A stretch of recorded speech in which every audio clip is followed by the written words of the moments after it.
What's up, everybody? Today we're going to be talking about peptides. We're going to be talking about specifically about igf-lr3, long-lasting, and we're going to be talking about ghrp-6 together. First off, let's talk about briefly how to reconstitute it. You order it offline, you order it from wherever, the package comes, and you want to know how to reconstitute it. If you don't, this is how I personally do it. I use some BA water, 10% BA water. On the side note, I actually have other videos how to make this. This bottle is actually under $5. Really cheap, really effective. You're also going to need one syringe, 3 mLs. It doesn't have to be 3 mLs. Just make sure it has one in there. And then one insulin pen. Okay. So first off, when you get your package, you're going to open up your bottles. You're going to get your 10% BA water to your peptide. So for instance, this is LR3 igf-lr3, 1 milligram. So I strongly believe to get the best constitution out of any peptide, you go off of milligrams to mLs. So say for instance, this is 1 mg, right? This is 1 milligram. You're going to want to put 1 ml of BA static water into this. So I've been using it for around a month now, so I'm starting to see really strong gains, but this is still very strong to me. So, and the way I can tell that is with my ghrp-6. My ghrp-6 is 5 milligrams, so therefore I'm putting 2.5 milligrams of BA water inside here. So, not milligrams, I'm sorry, mLs. I'm putting 2.5 mLs into my 5 milligrams of peptide. So after that, after you have your water situated and how many mLs you want to put in each peptide, you're going to fill it up.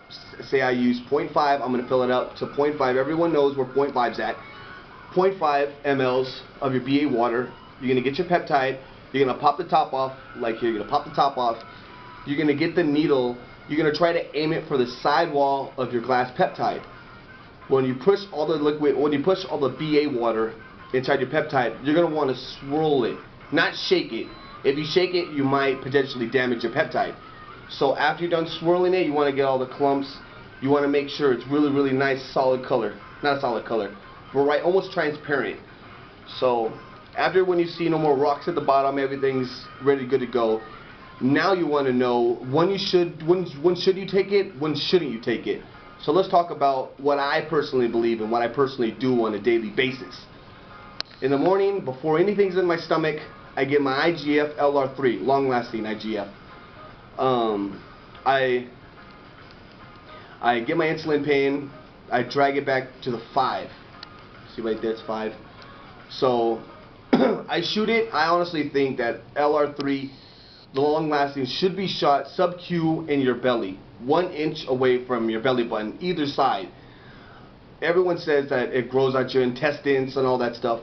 To me, I think if you're never taking a break, if you're blasting all the way through with IGF, then yeah, you might have a potential of growing your intestines. That's why a lot of guys have extended stomachs, because they're either doing it the wrong way, or they're just really good athletes and they've been using it to maximize their results at the gym or on stage. It doesn't matter. So after in the morning, when I inject my 5 IUs, by the way, is 50 mcgs with my constitution method. So after my 50 mcgs, I make my meal. I have my protein shake. I have my eggs. I wait a little bit. Boom, I'm off to the gym. So after the gym, immediately after the gym, since it is igf-lr3 long-lasting, I really feel like it lasts in your system for 6 hours. I personally believe that you don't need to shoot it right after the gym. Everyone says the best results is after the gym. I don't think so. The LR3, it's not the best after the gym. The long-lasting, I think the IGF, if you want to be on the IGF straight, then I would say yes, that's the best thing to take. But I personally take my ghrp-6 because it really helps with the appetite. Really does. Right after the gym, I take 5 IUs of my ghrp-6. That's going to give me 25 mcgs with my constitution method. of my ghrp-6. I shoot that, and right after that, you want to take it on an empty stomach with no carbohydrates. You could take some protein. It's not affected by protein. So as I'm taking my injection of my ghrp-6, I take down 63 grams of protein. So after that, I wait around an hour of just protein flowing around my system, and then I shovel down all my carbohydrates. Good potassium, because potassium is really, really good for your joints, and it really does work good with ghrp-6 because it fills out your stomach, because a lot of guys can't handle how it makes you feel like you're starving, like your blood sugar is so low, you got to take so much food, you can't handle it. Believe me, you're going to be safe. It's just honestly one of the benefits of ghrp-6 to make you grow. It makes you grow because it has so much, it releases so much natural GH in your body to help you with your skin, with your hair, etc. Your obviously lean muscle mass and weight loss. So after that, I take my after I take my GH right after the gym, I wait a little while, and then I take in all my food, of course, and then throughout the day, midday, after that 6 hour has came through from in the morning of my first shot of igf-lr3, after the 6 hours, so I would say roughly around 2 o'clock. 2 o'clock, I'm taking down another shot of my igf-lr3, my long-lasting. I'm doing the same thing, nothing's changed. It's on the empty stomach, of course. I'm taking it down again for 5 mcgs. That's actually 5 mcgs. The 5 IUs, that's actually 50 mcgs. And after I take that down on an empty stomach, I shovel down some protein. I really try to stay active when it's just getting into my system, breaking it down. I'm really not trying to look forward to any kind of nap or anything. I usually try to do something active. I usually go out, try to run around. I try to really move the peptide around my system. And then after that, I wait a couple more hours. I do take an afternoon nap after I do take my shot, like around an hour and a half after I do my LR3. And then when I wake up, my stomach is empty again, of course. Then I take another shot of my ghrp-6. I do take another 5 IUs, so that's going to be another 125 mcgs. So it's on an empty stomach, and then I take down some more protein, and I get on throughout my day.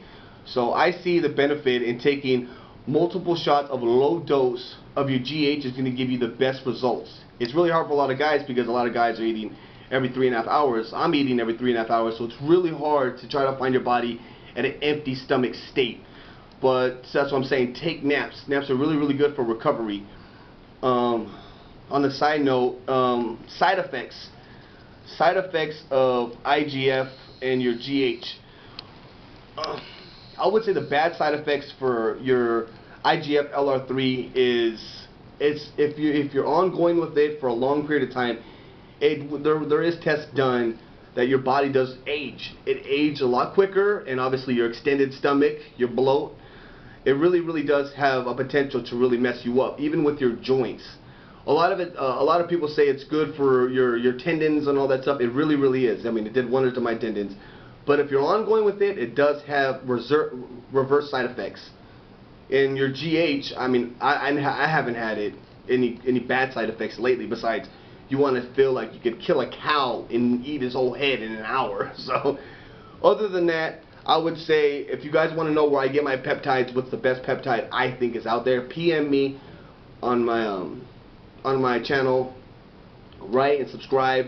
Thanks.